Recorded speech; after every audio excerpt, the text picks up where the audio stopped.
dalam kelakuan mereka tiap hari.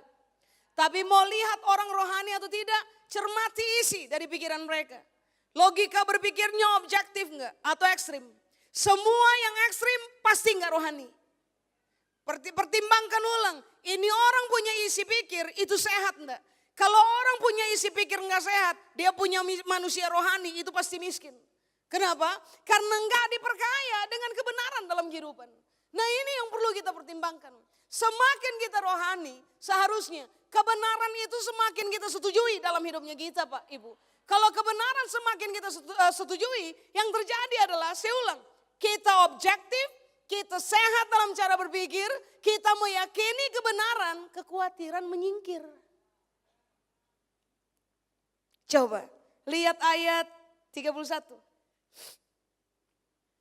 Tuhan Yesus bilang, sebab itu jangan khawatir dan berkata, kami makan apa coba? Kami minum apa? Kami pakai apa? Lalu di ayat 32 ini yang Tuhan Yesus bilang, semua itu dicari oleh bangsa-bangsa yang tidak mengenal Allah. Akan tetapi Bapamu yang di sorga tahu bahwa kamu memerlukan semuanya itu. Jadi ini yang Yesus bilang, kamu khawatir, kamu bangun manusia rohani di dalam kamu. Paulus bilang, kamu khawatir, mulai isi kebenaran-kebenaran dalam kamu punya isi pikir, dalam kamu punya pemikiran. Lalu ini lagi yang Yesus bilang, tahu enggak? Kalau kamu khawatir, kamu enggak maju satu langkah. Kalau kamu khawatir, kamu itu sama dengan bangsa-bangsa yang tidak mengenal Allah. Yang bikin malu adalah ini Pak, Ibu. Kita bilang kita mengenal Allah, tapi waktu kita jalani hidup kita tiap-tiap hari, lalu kita berhadapan dengan masalah-masalah real dalam hidupnya kita, lalu kita cemas berlebihan, gelisah berlebihan, energi kita terkuras, dan kita lemah dalam menghadapi proses hidup. Nah itu kan yang lucu.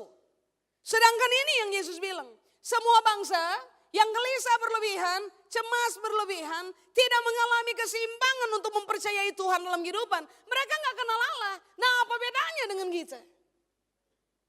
Makanya kenapa tadi saya bilang kepada Bapak dan Ibu, ini persoalan dasar, kita perlu menyelesaikannya. Salah satu bukti kita mengenal Tuhan adalah karena begini, karena kita mempercayai Dia dan kita tidak membiarkan diri kita dikuasai oleh gelisah berlebihan, cemas berlebihan, atau bahkan membiarkan diri kita lemah dalam proses hidup, karena kita tahu Bapak kita memelihara kita dengan hebat.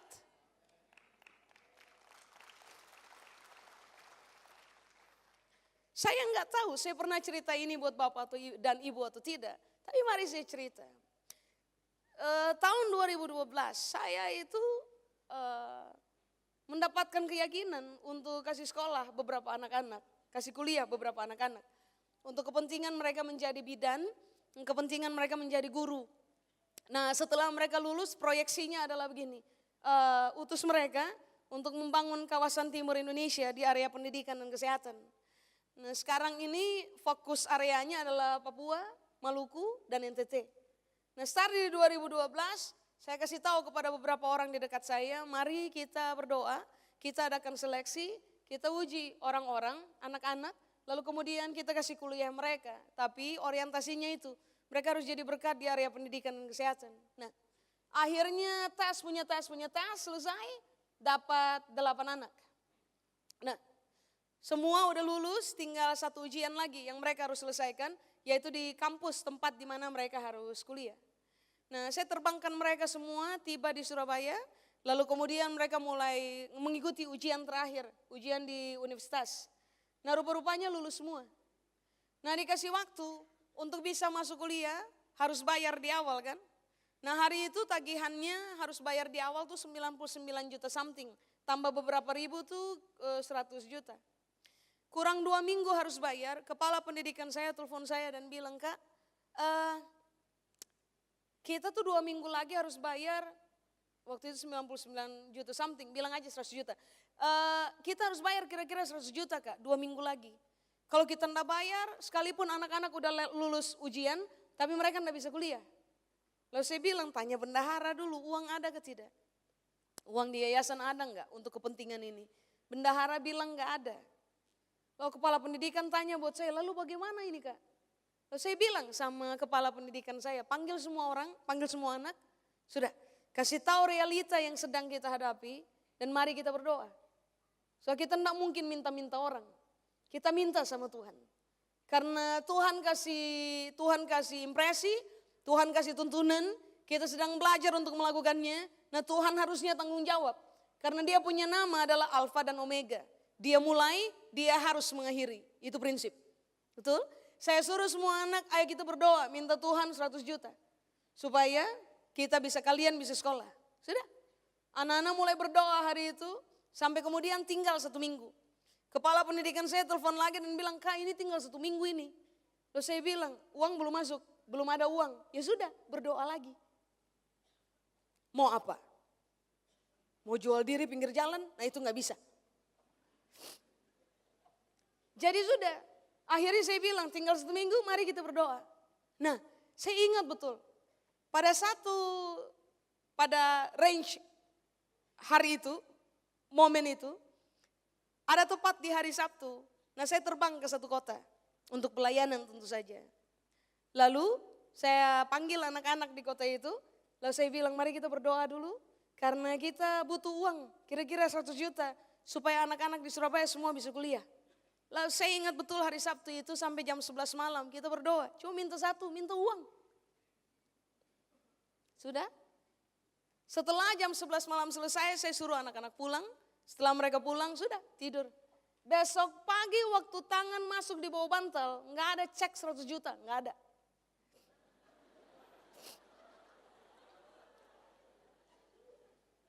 Lalu sudah siap-siap semua, buka pintu.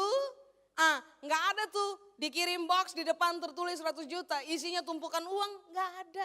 Nothing happens. Sudah, saya pergi pelayanan hari Minggu. Kebaktian kedua, ada satu keluarga yang saya kenal dengan baik. Mereka tahu saya ada di kota itu, mereka datang. Suami istri dengan anak-anak. Mereka datang, selesai kebaktian kedua which is sudah lunch time. Mereka ajak saya, kita keluar makan siang yuk. Lalu saya bilang, sorry banget, saya sudah janji dengan orang untuk makan siang. Jadi truly sorry saya tidak bisa makan sama-sama. Lalu mereka bilang, kalau lunch nggak bisa bagaimana kalau dinner? Lalu saya bilang lagi, rada sombong sih. Sorry banget, saya juga udah janji. Enggak sombong, saya coba kasih tahu realitanya. Saya sudah ada janji dengan orang untuk dinner. Jadi sorry kita nggak bisa dinner, lalu saya bilang, kalau jam 10 malam saya tiba di rumah mau nggak? Gitu. Di rumahnya mereka, karena saya sudah kenal baik. Nah mereka bilang, ya sudah boleh deh, kita ketemu jam 10 malam. Selesai saya dinner, saya tepat jam 10 saya sudah berdiri di depan pagarnya mereka. Saat membuka saya masuk. Saya masuk, lalu kemudian sudah duduk di ruang makan, lalu sudah potong buah, cerita, tertawa, orang Ambon bilang cerita bodoh-bodoh, maksudnya cerita hal-hal yang ya udah cerita aja gitu. Cerita sampai tiba-tiba pada momen lagi makan buah dan tertawa bersama, ini kepala keluarga keluarkan pertanyaan ini untuk saya, saya dengar-dengar mau kasih kuliah anak ya? Saya bilang iya, tahu dari siapa? Karena saya enggak cerita. Tahu dari siapa? Lalu dia bilang ini, iya dengar aja, saya dengar aja. Lalu dia tanya, itu ceritanya bagaimana?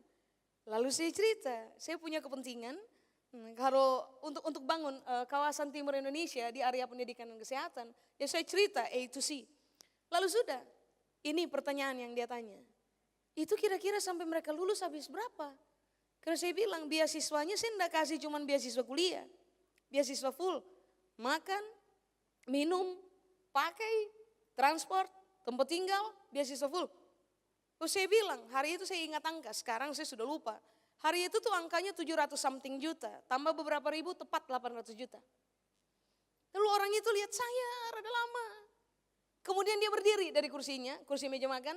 Lalu dia pergi ke kantor sebelahnya, di kantor dia ada kantor di situ. Nah waktu dia keluar dia bawa kalkulator.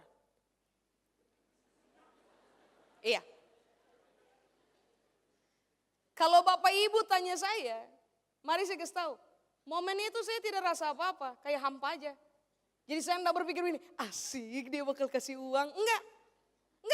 Jadi hampa aja, tenang aja. Enggak ada pemikiran-pemikiran yang, ini orang tepat, ini dia bakal kasih uang buat kita nih. Enggak ada Pak, Ibu. Nyantai aja, tenang aja gitu. Lalu dia taruh kalkulator di atas meja makan, lalu dia bilang, tolong ulang lagi hitungannya bagaimana?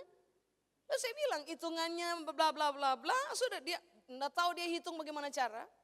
Lalu setelah dia berhitung di kalkulator, Dia lihat saya rada diam sekian detik, lalu dia bilang ini untuk saya, ya sudah om, on. Saya tutup semua sudah. Tutup semua. Artinya hari itu dia putuskan 800 juta dia kasih. See? Itu hari Minggu malam tuh. Itu saking saya shocknya. Jadi belajarlah dari pembelajaran saya, jangan tiru saya Pak Ibu. Lain kali kau terima mujizat, bilang thank you. Malam itu saya shock. To tell you the very truth. Jadi shock banget. Sampai waktu dia bilang, ya sudah on, saya tutup semua. Dia bilang, saya cuma lihat dia saja. I don't even say thank you man. Saya bahkan gak bilang terima kasih. Kalimat yang sampai hari ini saya masih ingat, saya ngomong sama, saya panggil dia kakak. Sama kakak itu saya bilang ini, tahu gak kak?